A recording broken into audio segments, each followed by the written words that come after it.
Good evening. This is the Elliot Wave daily update for the S&P 500 and the NASDAQ 100 for Monday, June 10th, 2024. I am going to start here with the S&P, and I'm actually going to start on the hourly chart. And I'm going to blow this up just a little bit, or open it up just a little bit, and kind of bring it into focus. Today was not the easiest day to trade. There were some great moves in the morning, and then it got real choppy and it got real crazy. But a lot of things were happening around it. In particular, we were looking at NVIDIA's first day uh, after the split, and so there was a lot of volatility actually in both directions. And I will be honest with you, because I was a bit surprised at how large of an effect that it had. And what I noticed is that in the S&P, it is still uh, number two or number three, actually, in terms of um, portfolio and also um, capitalization.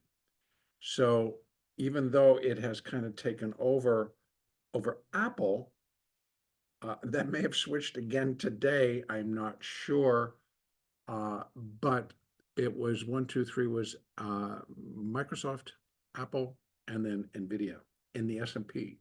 In the NASDAQ, it was Microsoft, Apple, and NVIDIA was all the way down at number 30 in terms of the stock ranking. And so I found that a little bit strange, but then again, it truly moved and produced some higher volatility, I think, in the NASDAQ as well, in terms of as it slipped down and went higher. And then we had Apple going up and then selling off. And then, as everyone was waiting for their keynote address today, which was very well planned and it all looked real great. I got to tell you, video was great. But the market ended up going like, meh, this is what you got to offer, huh? And what really comes into play now is now we're waiting to see which analysts are going to step forward and say, oh, by the way, we think that was really good. And we are now raising our price target or lowering our price target, whatever is going to happen.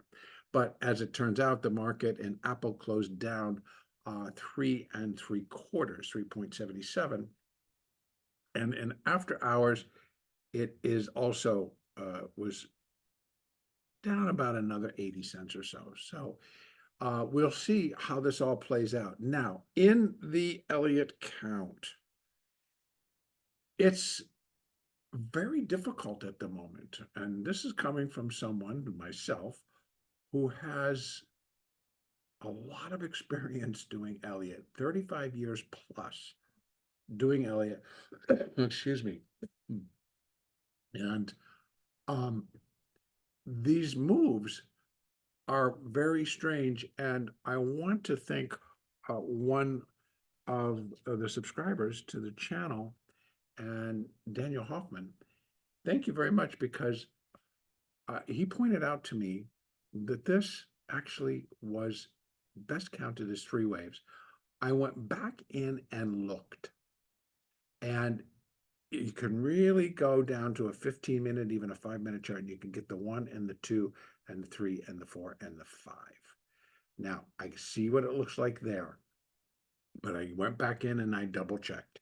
Now, you really have to take it down to make the 5 work. So, and I don't necessarily like to do that because I think that it really needs to be very apparent. Now, let me just show you, wrong one, what I actually did do to find all that. First of all, I took it off candle, I put it on bar. So you can see open, close, and then it kind of comes down. So it doesn't work necessarily as clean here as it does over in the NASDAQ. So here in the S&P, it still really appears to possibly be only 3. I am going to give you that. So thank you, Daniel, for bringing that to my attention. But I really find that the only other way I can do this is put the 4 here, the 5 here with the 3 down here, and this is then A, B, and we're working on a C wave to put in a 4th wave? No, doesn't work that way. So it would be putting the 5 down here and the 3 down here, or we're just going to put the 4 over here and the 5 here and the 3 here, and then this is A, this is an irregular slight B, and then this would be a C. So I'm finding it very difficult because to me this kind of does look like it could be a 5. So, but here's how I am going to look at this right now. Got to give more time to this, and I'm going to leave this as the 3 and the 5, and this is wave A, and this is a B wave, and I know what it looks like, but I got to go with what I'm kind of seeing and see how this develops. So let me just say, this is what I'm looking at. Now, the market itself has been very difficult all up in here, which is not uncommon when we're in a topping process. And we're not major topping here. We're just trying to finish a minor third wave. And we're inside of minute wave 5 going up. And we still have at least another part of a decline to do a subminuet wave 3, excuse me, subminuet wave 4, and then a subminuet wave 5 up to complete. I'm going to bring this out just a little bit more. 1, 2, 3, 4, and then we get the 5 to finish minuet wave 5, minute wave 5, minor wave 3. So we still have what I think should end up being another leg down, another rally up to above this high at 53.84, and then finish up with this. So C wave down, get it all together to push higher. Now, the only other thing I could come up with, by the way, is that this is A, B, C, and this is that 4. But it's like, okay, it's within the price territory, the fourth wave of one lesser degree, but the size is so much larger, but maybe it is. So there is a possibility that this 3 is there. We have an A, a B, and a C. This is going to be the sub minuet wave 4, and this actually is 1, 2, 3, 4, 5 sub whatever wave 1 of 5.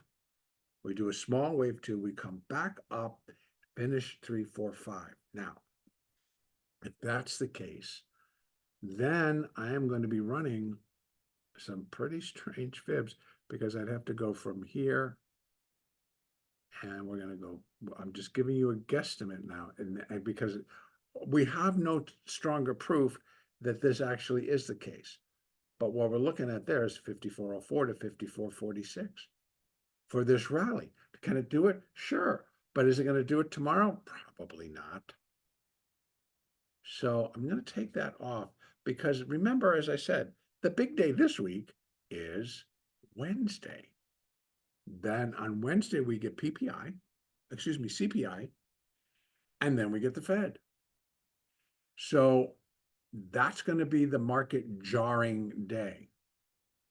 So in between that, even though we had the Apple show today, and the first day for the post-split in NVIDIA, which was much more volatile than I thought, and there was a ton of stock traded this morning. And so it closed actually strong. It closed towards, that 122. It got above 122. The stock was actually up like $2 at one point, which is a pretty big move when you consider that it started up there, slipped and went down, was down, came back, went back up there, and then finished basically a little bit lower than where it started. Crazy day. So we're leaving everything open. We're leaving open the possibilities that the market will come back down here to 53.32 to 53.16. Not that big of a deal when you think about it. Finish this small 4 and then begin the 5 in earnest, and then I will join the party by showing wave 5 as it's compared to wave 1. And as we already see, ultimately I am looking still, before we even finish this minor third, I am looking for a move above 5,400. or at least to 5,400, let me say. Because whether the market gets there or not, I think I'm hoping that we get above there tomorrow, in which case then this gets shifted to a 4 and this gets all done, and possibly it could be the 5, depending again on what happens on Wednesday. So we've got a while, actually a trading day and a half, or trading day and 3/4, before we'll have enough information and the market will be able to react to the news. In the meantime, it's for day traders, it's been okay. Even for swing traders, it's probably there are some trades you could do. Option traders, you're just busy kind of doing individual things, I believe. So again, it's not very easy right now. So, but it is tradable and not always that easy. And these things flipped around today like mad. So it was a lot of like inside, choppy. And, I could bring it all the way down. Let me just kind of go down. Let's go down to the 5-minute chart and get inside all of this. Look at these moves. Bing, ding, ding, ding, ding, ding, ding, ding, ding, ding. And these are 5-minute moves. So that, after Apple, it kind of comes cruising down, and then they fell in love with it, and then they didn't like it, then they liked it. So you can bring it down even more.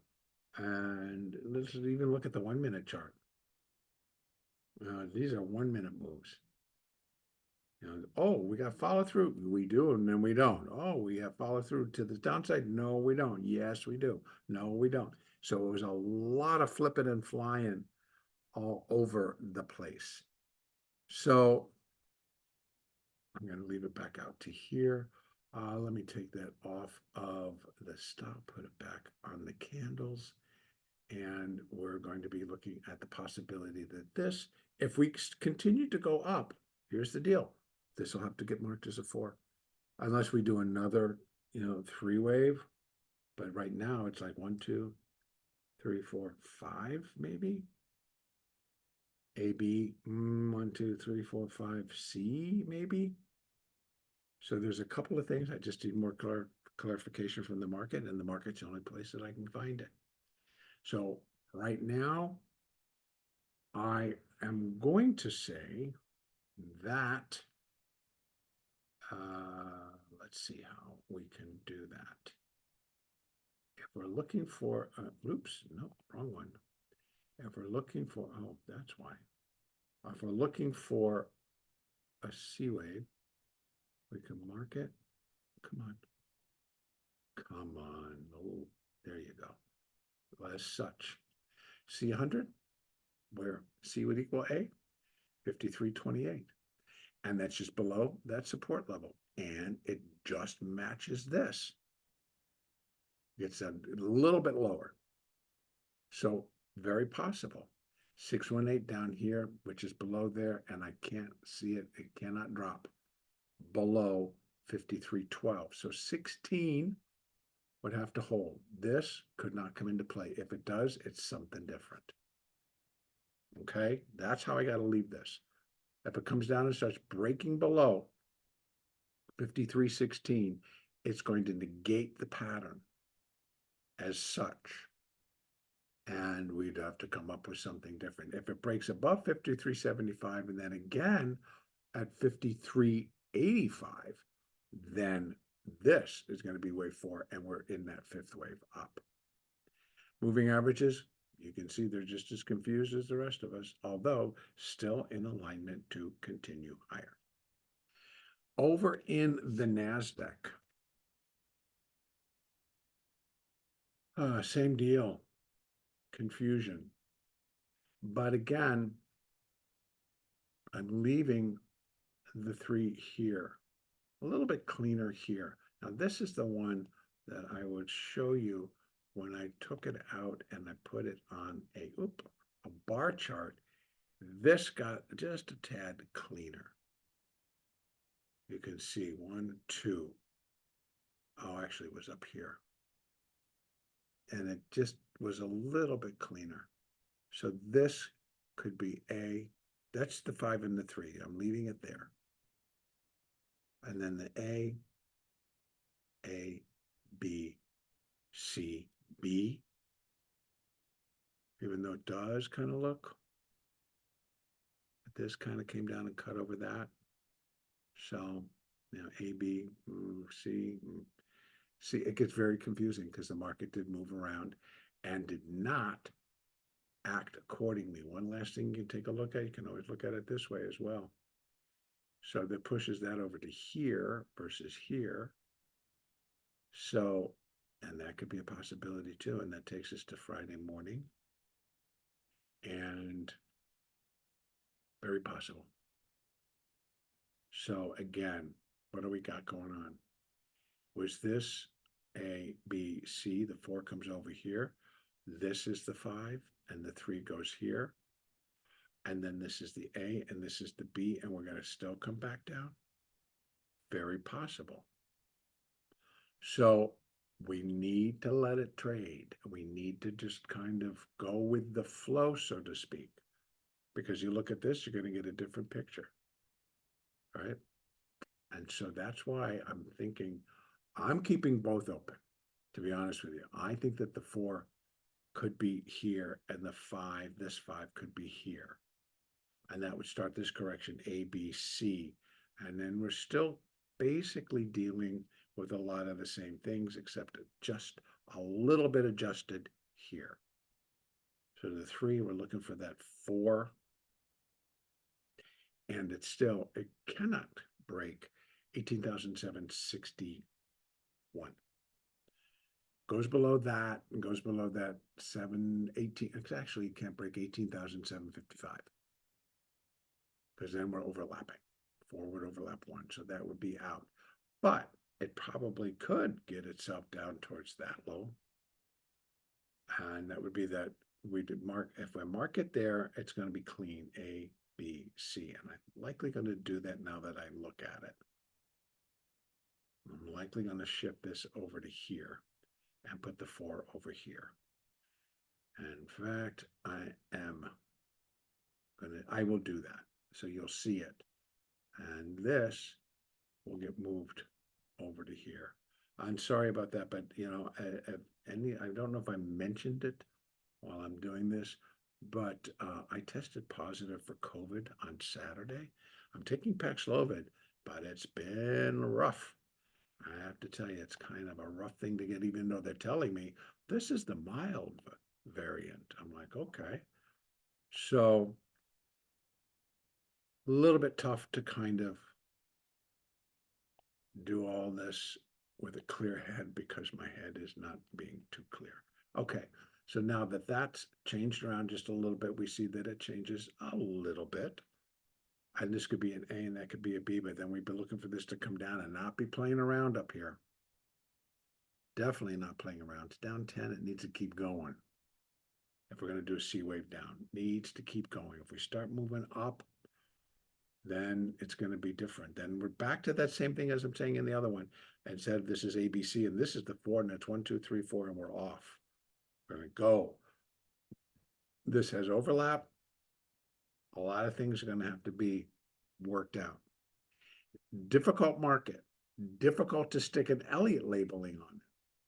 So what do? Well, we do the best that we can, but it gets difficult. So when people say, well, you can't do that, you can't do this, and it's this, and you're breaking this rule, it's like I attempt not to break any rules, particularly that wave 4 can't overlap wave 1. You know, wave 3 cannot be the shortest wave. So the major rule violations I adhere to. But when we're stretching because the market is not being clear and where it's very mixed, well, then certain things get to be pushed in one direction or another. Again, what I'm looking for here is the completion of a minuet wave 5, a minute wave 5, and a minor third wave. And then be looking for that little bit larger correction that I spoke about over the weekend. So it is the same story. How we get up there is what's presenting the problems. So I think that we still can have additional highs before we get to that minor wave 3. But in between, the market really is indicative that we're likely to head lower first and then go back up. And so we got an A, a B, we're coming down in a C wave, put the 4, and run up in a 5. Once it's done, it's like I showed you in the S&P. Let's take a look here.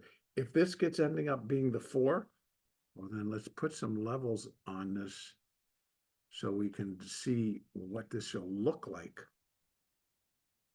to the upside. And look at that. 618 takes us all the way up to 19,292, 100%, 19,488. Could it do it? Sure could.